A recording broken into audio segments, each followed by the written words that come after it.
Hello everyone, स्वागत है आप सभी का फिर से आपके अपने YouTube channel golden number 1 classes पर। आरपीएफ प्रीवियस ईयर का सॉल्यूशन हम कर रहे थे। इससे पहले वीडियो में हमने 16 क्वेश्चंस किए। बाकी के जो क्वेश्चंस हैं मैथ्स और रीजनिंग आज की वीडियो में हम डिस्कस करेंगे। वो पार्ट 1 था, ये पार्ट 2 होगा। और इससे पहले भी हमने एक video RPF previous year questions की फुल सॉल्यूशन की दी है, जिसमें मैथ्स और रीजनिंग का अच्छे से डिस्कशन किया गया है। आगे भी इसी टाइप की वीडियो हम अपलोड करते रहेंगे, तो बने रहिए आपके अपने यूट्यूब चैनल के साथ। क्वेश्चन है, निम्नलिखित जानकारी को सावधानी से पढ़ें और नीचे दिए गए प्रश्नों का उत्तर दें। अब क्या जानकारी है? एक परिवार में 6 सदस्य हैं, 6 लोग हैं एक फैमिली में। A B C D E F, ठीक। अब इनका क्या रिलेशन है? तो बी सी का पुत्र है। बी क्या है? बेटा है, सन है, ठीक है, मैंने एस लगा दिया। बी सी का बेटा है, यानी कि सी या तो उसका फादर है या उसकी मदर है, ठीक है।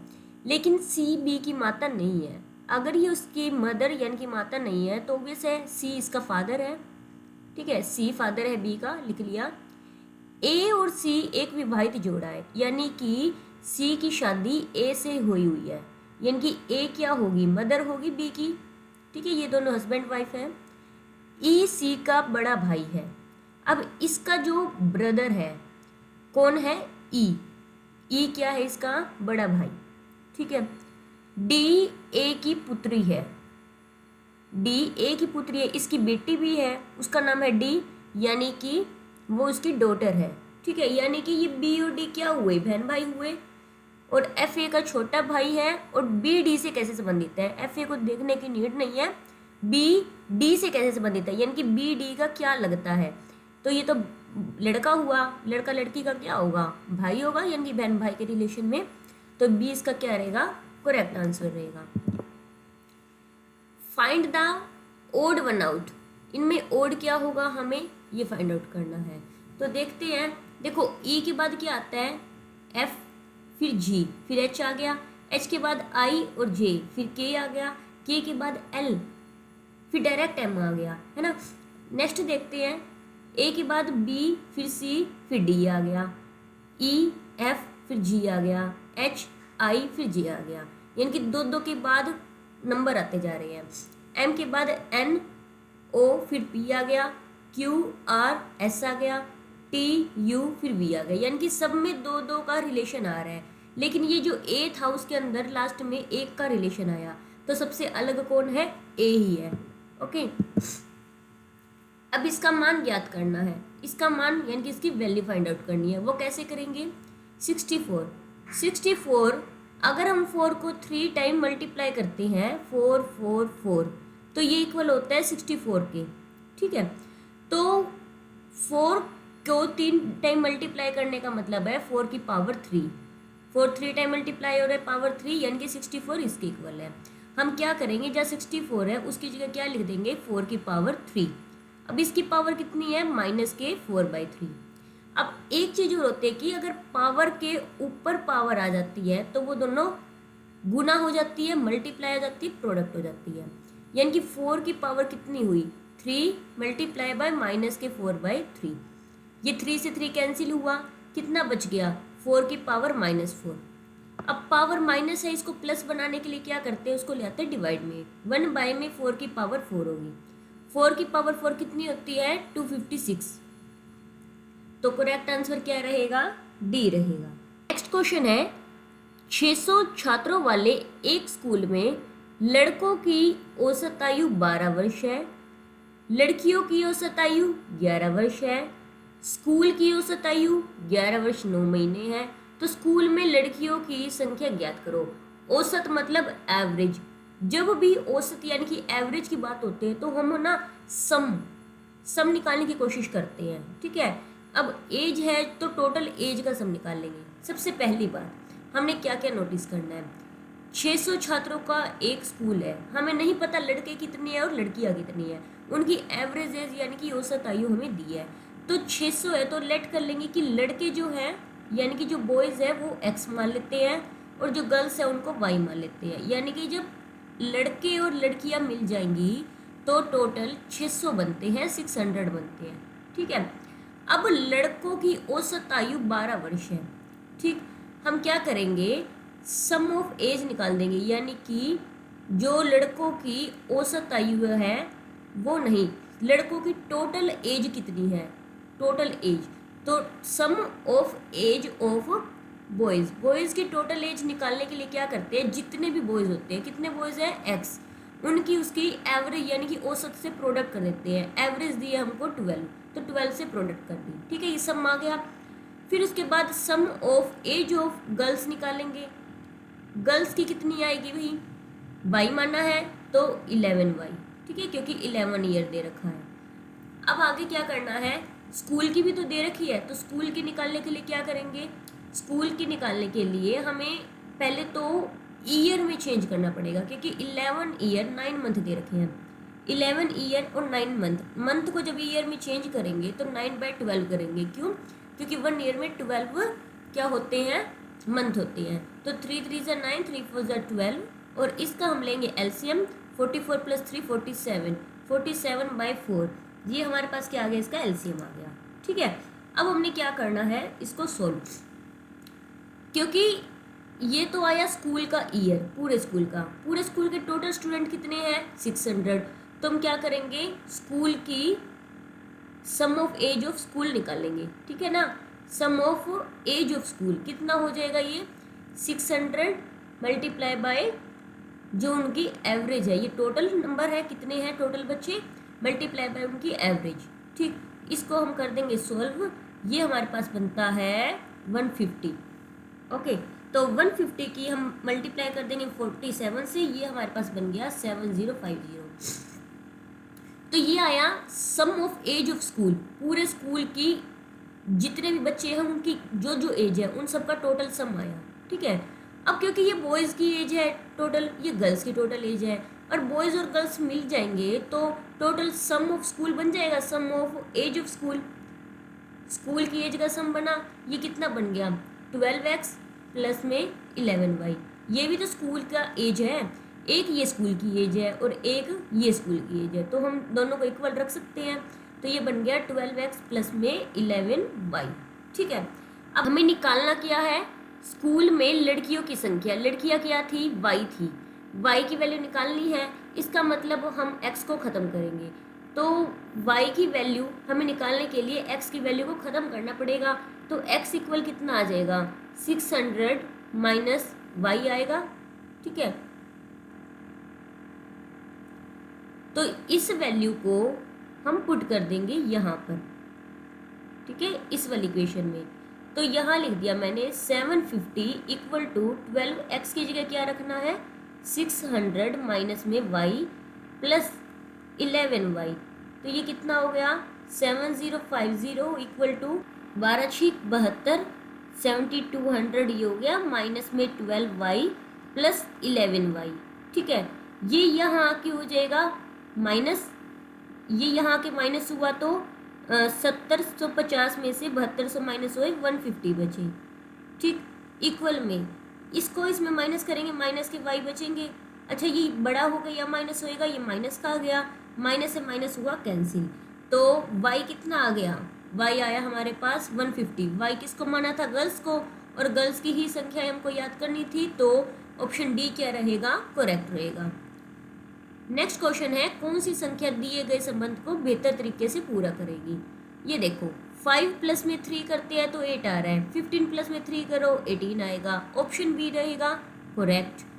नेक्स्ट क्वेश्चन है, यदि किसी संख्या के 2/3 में से 50 घटाया जाता है, यानी कि 50 को सब्ट्रैक्ट किया जा रहा है, ये 50 को कर दिया सब्ट्रैक्ट यानी कि घटा दिया, किस में से घटा रहे, from 2/3 of A number, number हमको नहीं पता, हम x मान लेंगे, x का 2/3 यानी कि 2/3 into x, result is equal to, तो परिणाम उस संख्या के, जो संख्या है उसके 1/4 और 40 के योग के बराबर है, किसके इक्वल है, जो इसका रिजल्ट आएगा सम ऑफ 40 एंड 1/4 ऑफ नंबर, यानी कि x जो था उसका 1/4, तो x/4।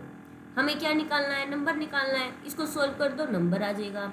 एक्स को एक साइड ले जाओ, बिना एक्स वाले को एक साइड, तो ये क्या हो गया 2/3x minus x by 4 equal to 40 plus 50। इसका एलसीएम लेंगे, एलसीएम लेंगे तो हमारे पास एलसीएम बनता है 12। ये हो गया 8x minus 3x equal to 90 implies 8 minus 3 5x by 12 equal to 90। अब ये यहाँ पर है, उधर जाके रेसिप्रोकल लिखा जाएगा। x की वैल्यू क्या हो जाएगी 90 मल्टीप्लाई बाय 12/5। इसको कैंसिल करेंगे, 5 1 जा 5 एंड 5 8 जा 40 और 18 और 12 की कर देंगे आपस में मल्टीप्लाई। 18 और 12 की मल्टीप्लाई हमारे पास क्या बनेगी 216। ठीक है, तो ऑप्शन सी क्या रहेगा, करेक्ट रहेगा। Choose the alternative figure which containing the figure x। हमने वो फिगर चूज करनी है जिसमें x हो। सबसे पहले फिगर को अच्छे से देखो, हमारे पास ये ऐसे 3 बन रहा है और फिर उसके बाद जब बनने के बाद इसका एक साइड है वो ऊपर की साइड जा रही है, और दूसरी बात बॉक्स के अंदर वो टच नहीं कर रहा बॉक्स को। तीसरी बात ये नोट करनी है कि इन तीनों के इक्वल नहीं है, ये बीच वाला पीछे जा रहा है इनसे। ठीक है, अब देखो ऐसी कौन सी फिगर बन रही है। अगर हम ए को देखते हैं, ए के अंदर 2 तरह की फिगर को मेज़र कर सकते हैं, लेकिन हम सही वाली को मेज़र करेंगे। ये देखो, ये ऐसे आके 3 बना और ये ऐसे सीधी चली गई और बॉक्स के बाहर भी है। ठीक है, और भी ट्राई करते हैं। इसके अंदर नहीं होगा क्योंकि बॉक्स के इक्वल बिल्कुल टच हो रही है, तो ये वाला नहीं हो सकता। अब इस वाले में अगर आप देखते हो तो यहाँ से ये ऐसे बन तो रही है, लेकिन ऐसे जाना चाहिए, वो वाली नहीं है। और इधर भी आप देखते हो तो ये बिल्कुल इक्वल आ रही है इसकी, है ना, ये बीच वाला इनके इक्वल आ रहा है, बन तो रहा है, लेकिन ये भी नहीं हो सकता। तो ऑप्शन ए क्या रहेगा, करेक्ट रहेगा। नेक्स्ट क्वेश्चन है, धातु की 25 सेंटीमीटर लंबी 5 सेंटीमीटर चौड़ी 1 सेंटीमीटर मोटी चादर को पिघालकर घन बनाया जाता है। यानी कि एक मेटल शीट है जिसकी लेंथ दे रखी है, ब्रेथ दे रखी है और थिकनेस दे रखी है, उसको मेल्ट किया जा रहा है। एक बात याद रखना, किसी भी चीज़ को अगर मेल्ट किया जा रहा है, पिघाला जा रहा है, तो हम उसका क्या निकालते हैं, वॉल्यूम, मतलब आयतन निकालते हैं। ठीक है, अब आयतन तो निकाल रहे, 3 चीज़ें किस में होती है, 3 चीज़ें होती है ये क्यूबॉइड के अंदर। क्यूबॉइड मतलब घनाभ। घनाभ के अंदर ये वाली 3 चीज़ें आपको देखने को मिलेगी। घनाभ कैसा होता है, ये घनाभ की शेप ऐसी होगी। ये हमारे पास है घनाभ, जिसके अंदर ये होगी लंबाई, चौड़ाई और ऊंचाई। ठीक है, फिर इसके बाद ऊंचाई मतलब ये इसकी मोटाई होगी एक टाइप से। उसके क्या बना रहे हैं, घन बना रहे हैं। घन को क्या कहते हैं, क्यूब। क्यूब एक ऐसा फिगर है जिसकी सारी साइड इक्वल होती है। ठीक है, तो हमारे पास जब घनाभ था, घनाभ को पिघाल के हमने बना दिया घन, तो इसका मतलब ये दोनों इक्वल रहेंगे। ठीक है, यानी कि वॉल्यूम ऑफ क्यूबॉइड, यानी कि आयतन, घनाभ का आयतन घन के वॉल्यूम ऑफ क्यूब के इक्वल होएगा। तो क्यूबॉइड की वॉल्यूम क्या होती है, LBH, और घन की वॉल्यूम क्या होती है, अगर उसकी साइड a मान ले तो a की पावर 3। ठीक, हमें क्या निकालना है, घन के किनारे निकालने हैं, यानी कि हमें a की वैल्यू निकालनी है। तो l कितनी है 25, b कितनी है 5 और h कितनी है 1 इक्वल टू a क्यूब। तो देखो ये किसी का क्यूब बन सकता है। 25 को हम लिख सकते हैं 5 मल्टीप्लाई बाय 5, ये एक 5 हो गया। 1 की प्रोडक्ट करोगे वापस यही रहेगा, ये a क्यूब। ठीक है, तो यानी कि ये हमारे पास बन चुका 5 की पावर 3 इक्वल टू a की पावर 3। a किसके इक्वल आ गया, 5 के। तो ऑप्शन हमारे पास सी क्या रहेगा, करेक्ट रहेगा। नेक्स्ट क्वेश्चन है, उस ट्रेन की गति याद करें, यानी कि स्पीड हमें फाइंड आउट करनी है ट्रेन की, जिसमें टाइम दे रखा है और दूरी यानी कि डिस्टेंस दे रखा है। डिस्टेंस और टाइम दे दे हमें तो बिल्कुल ईजी हो जाता है निकालना। क्या होता है formula, direct speed equal to distance by time, ये हमारे पास फॉर्मूला होता है। चाल बराबर दूरी बटे समय। तो स्पीड निकालनी है, दूरी कितनी है 225, टाइम कितना है 5, है ना, ये 4 और 5 45, या ऑप्शन बी क्या रहेगा, करेक्ट रहेगा। अब है इसका मूल्यांकन करें, इसको सिंप्लीफाई करें या इवेल्युएट करें। तो ये क्वेश्चन ना होते ही ईजी है, लेकिन गलती कहाँ करते हैं, पॉइंट को मेज़र नहीं कर पाते कि पॉइंट के नीचे पॉइंट लगाना है। तो इस क्वेश्चन को करने में बहुत आसानी है, बस पॉइंट के नीचे पॉइंट आना चाहिए। तो देखो ये 17, इसमें ये प्लस करना है, इनको प्लस कर दो। 17 पॉइंट के नीचे पॉइंट आ गया 0005। तो इसको ऐड कर दो, 5 2 7 1 2 1 7 2 9 2। अब क्या करना है, इसको माइनस करना है। पॉइंट के नीचे पॉइंट आएगा, ये 9 यहाँ लिखा गया, और 1102, इसको माइनस कर दो, 5110.02, तो 20.0115। तो ऑप्शन डी क्या रहेगा, इसका करेक्ट आंसर रहेगा। नेक्स्ट है 60, 10 और 60 के बीच कितनी संख्याएं 8 से पूरा पूरा भाग लग जाता है। How many numbers between 10 and 60 exactly divisible by 8। 8 से वो नंबर डिवाइड होंगे जो 8 के गुणक होंगे या 8 के मल्टीपल होंगे। 8 की टेबल अगर हम लिखते हैं तो क्या आएगा, 8 16 24 32 40 48 56 64। ठीक है, तो बनेगी तो आगे भी, लेकिन हमने लिखनी कितनी है।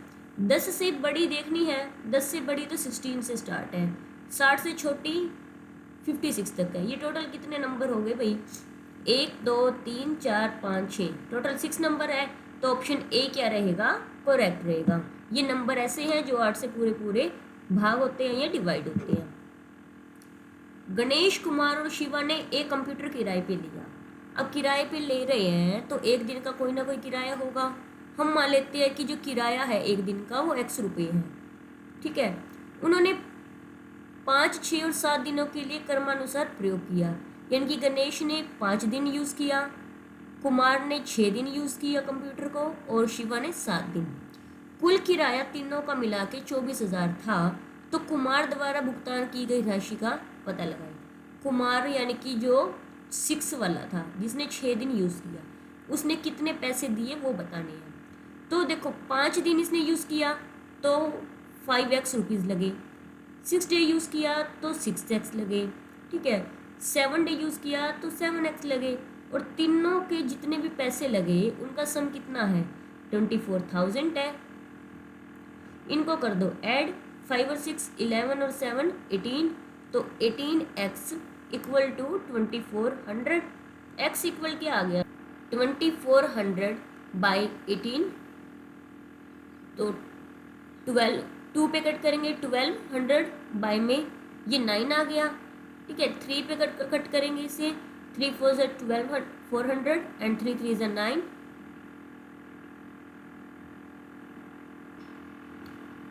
अब ये x की वैल्यू हमें कितनी मिल गई, 400 बाई में 3 मिली।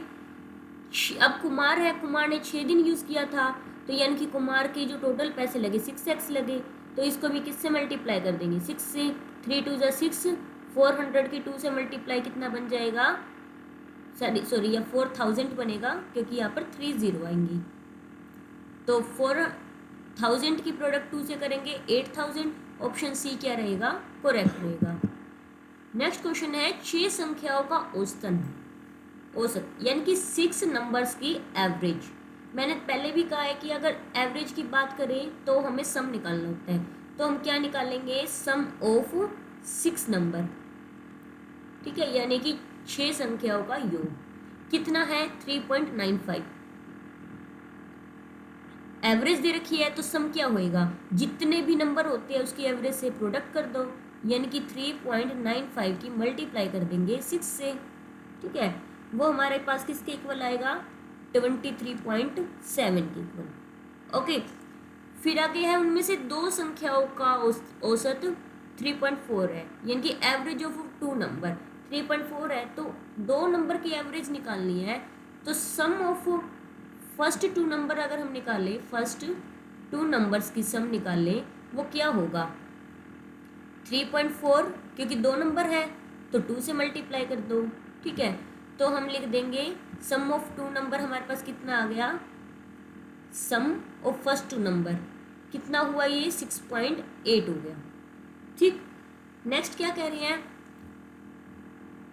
अन्य 2 संख्याओं का औसत 3.84 है, 85 है। तो यानी कि नेक्स्ट जो सम होएगा next sum of two number कितना हो जाएगा, इन दोनों की प्रोडक्ट, यानी कि 3.85 की प्रोडक्ट 2 से, कितना हो गया इनको प्रोडक्ट करके 7.7, ठीक है।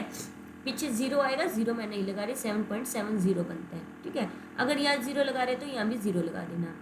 कह रहे हैं कि बाकी दो बची हुई संख्याओं का औसत कितना आएगा, यानी कि जितना भी औसत निकालना है, एवरेज निकालनी है, हम क्या करेंगे, सम निकाल देंगे और सम को डिवाइड कर देंगे 2 से, ठीक। तो देखो ये टोटल 6 नंबर का सम है, 2 का ये है, 2 का ये, 4 का ये है, तो 6 में से अगर हम इन 4 का सम माइनस कर देंगे 2 का आ जाएगा। तो पहले इन 4 को ऐड करेंगे, 2 और 2 को ऐड करेंगे, टोटल 4 नंबर का सम आ जाएगा, 4 नंबर का सम। 4 नंबर का सम ऐड करने पे कितना बनता है 14.5, ठीक। तो 14.5 आया। अब 14.5 यानी कि 6 में से 4 वाले को माइनस कर देंगे तो 2 वाले का आ जाएगा, 2 नंबर का सम आ जाएगा, ठीक है।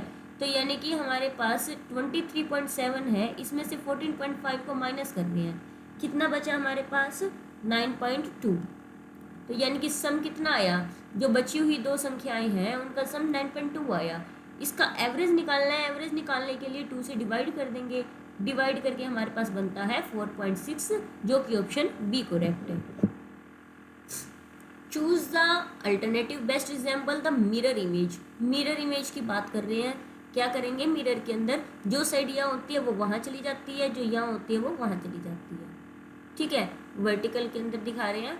सो कौन सी फिगर इसमें से करेक्ट होएगी, व्हाइट वाली इस साइड आ जाएगी, ब्लैक वाली इस साइड, तो ऑप्शन बी के अंदर ही ऐसा है, ऊपर वाली सेम रहनी चाहिए, तो यानी कि ऑप्शन बी हमारे पास क्या रहेगा, करेक्ट रहेगा, ठीक है। नेक्स्ट है हॉर्स को इरोह लिखा, एशरो लिखा जाता है। पहले लिख दो भाई HORSE, इसको क्या लिख रहे हैं ESROH, तो TRAVEL को क्या लिखा जाएगा, देखो HO पहले थे, लास्ट में जाके OH हो गए, तो TR पहले है, लास्ट में जाके RT हो गई। ज़्यादा करने से पहले देख लो कि क्या ऐसा कोई है जिसमें लास्ट में RT बनता हो, यस, ऑप्शन बी ही सिर्फ ऐसा है जिसमें बन रहा है, तो ज़्यादा करने की नीड नहीं, ऑप्शन बी करेक्ट रहेगा। नेक्स्ट है दी गई श्रेणी में गलत संख्या का पता लगाएं। तो देखते हैं ये संख्या बन कैसे रही है, ये लॉजिक लगाना है। अगर 8 की मैं 2 से मल्टीप्लाई करूँ, ये बना 16, 16 में से 2 माइनस कर दूँ, बन गया 14, 14 आ गया। 14 की 2 से करो 28, 22, 8 में से 2 माइनस करो 26 आ गया। 26 की 2 से करेंगे आएगा 52, 52 में से 2 माइनस करेंगे आएगा 50, लेकिन ये नहीं आया, तो 48 ही क्या होगा, गलत होगा, तो ऑप्शन ए करेक्ट आंसर रहेगा। नेक्स्ट है एक पुरुष की तरफ इशारा करते हुए एक महिला ने कहा, यहाँ पे एक पुरुष है यानी कि एक मैन है, और यहाँ पर एक महिला है यानी कि फीमेल है। उसने कहा कि ये महिला बोल रही है, क्या बोल रही है, उसकी माँ यानी कि इस पुरुष की माँ, इसकी मोम जो है, मेरी माँ की यानी कि इस औरत की मोम की, यानी कि जो ये वाली लेडी है, इस लेडी की क्या है, इकलौती बेटी है, यानी कि इसकी जो मोम है इसकी डॉटर है। अब इकलौती बेटी, ये डॉटर ही तो है, तो इसका मतलब ये खुद क्या होगी, ये वाली मोम इसकी डॉटर है, ये भी तो ये इकलौती डॉटर है, तो यानी कि इस आदमी की ये फीमेल क्या हुई, मदर हुई, तो यानी कि इसका महिला का पुरुष से क्या संबंध हुआ, उसकी मोम हुई, माँ हुई, ऑप्शन ए करेक्ट रहे। तो आज की वीडियो में हमने आरपीएफ प्रीवियस ईयर के मैथ्स और रीजनिंग का पूरा सॉल्यूशन कंप्लीट कर दिया है। नेक्स्ट हम आरपीएफ के नेक्स्ट प्रीवियस ईयर का सॉल्यूशन देखेंगे। अगर आपको वीडियो अच्छी लगे तो लाइक करें, अच्छी ना लगे तो डिसलाइक करें, वीडियो को शेयर ज़रूर करें, सब्सक्राइब ज़रूर करें, ताकि जिनको नीड हो उन तक पहुंच सके और हमें भी सपोर्ट मिल सके। Thanks for watching.